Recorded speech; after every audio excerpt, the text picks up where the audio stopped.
everyone. So I'm new to YouTube and new to videos, so please excuse me if it's a little awkward. I'm still getting used to everything. But basically, I just wanted to talk about my weekend review. It was a really big week. My husband and I went down to TI Summit, put on by Timothy Sykes down in Orlando, and I was honored in his opening and closing speech because I've tried to be consistent from the beginning, making small gains along the way and allowing the account to grow. I will do another blog or another video this week about how I came to day trading. I was originally a value trader, so I did come with a larger account, which I'll cover in the next video. But basically, I've been growing the account just slowly but surely every day. I'd say I'm a little dork. I have a spreadsheet, basically a calendar of what I make monthly. I write it down every day. Wins and losses. This week, my worst days were during the conference. I had set a stop to get up and talk with some people and everything, and I set it too tight and it ended up locking in a loss, which is okay. You know, I was doing other things. I was helping everybody else out, and it all comes back in the end. And I was thankful that I did find stocks to trade during the conference, and it was a really good learning experience for me because I was able to go ahead and tune everybody out and focus in on the trading, which is really good for me because I try to do that at home.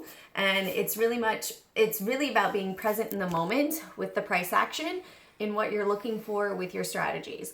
I use trade ideas myself, which helps me with my alerts to find stocks that are moving and gives me stocks to look at to see if the chart is in the right cycle for their price movement, if I'm interested in going into it or not. So Monday was a rough day for me, down roughly $95, not so bad. And then Tuesday was a travel day. I'd set an overnight on PBYI and locked $350 by the time that we'd checked in for our airplane. So that wasn't a bad day of travel. Wednesday, just getting my feet back wet again at the computer here at home. And then on Thursday, I made stupid human errors. I was trading COH and CAH. I was going fast. I didn't look to see. I went into a pre-existing order that I had standing, and I ended up selling CAH when I wanted to close out a short of COH. So that was a little fumble. Ended up that CAH continued to run the rest of the day. COH, it was a good move to go ahead and cover because it was at a bit of a loss. And then I also had another issue where I was trading. Let me go here quickly, my book.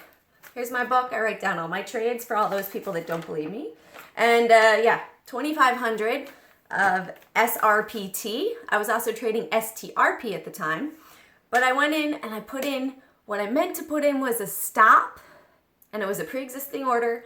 I didn't change it from limit to stop. And what ended up happening was I ended up locking in a loss on that. Did it recover? Sure did. Went up almost $1 from where I sold it at my loss. It's okay. It's a learning experience. I just need to be more diligent, and that's it. Anytime you guys have a loss, take it as a learning experience. Yes, unfortunately, it's painful in your pocket, but it's not the end of the world. Life continues. That afternoon, I went back into ACIA after I went out for a nice walk, and I ended up locking in $350. I was trading from my phone in bed when I bought it, and I didn't realize I actually bought twice. So it was a blessing in disguise because ACIA ended up running big time on Friday, and it ran up and locked in another $1,500 for me on that trade because I happened to hold it overnight by mistake. So it was another error that I had from Thursday that turned out to be a great positive on Friday. In fact, I ended up closing up the week with Friday with over $3,000 in profits. So it was a lot of fun. And let's see, my ones that I'm looking at going into Monday are ALDW, which is majorly oversold right at the moment. So looking for a reversal on that. We have RVNC. That one is breaking out at the moment. So I'm looking for a continuation of the momentum that I had on Friday. WTW is Weight Watchers. 62% short float on a 28 million float stock.